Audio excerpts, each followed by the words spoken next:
Australia is burning.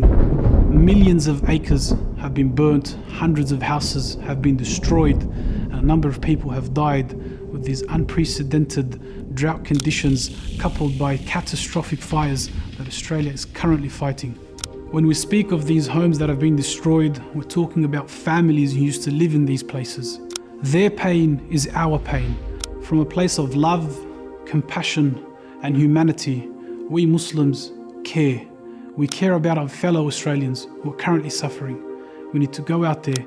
We need to show them our support, our brotherhood and our sisterhood. My dear respected brothers and sisters, I urge every single one of you to go out there and get involved. Get involved with the Rural Fire Service. Get involved with your local SES. Go out there and help alleviate the pain of those who are currently suffering. Support those affected with your time. Support by donating to your local charities so they can support the victims of these bushfires. Help in any way you can. This is our duty as Muslims. We have responsibilities to alleviate the suffering of those feeling pain around us, especially in our country that we call home, Australia. We call upon everyone to raise their hands and ask Allah Azza wa Jal so He can send us beneficial rain to help those who are suffering, to alleviate the pains of those who are suffering.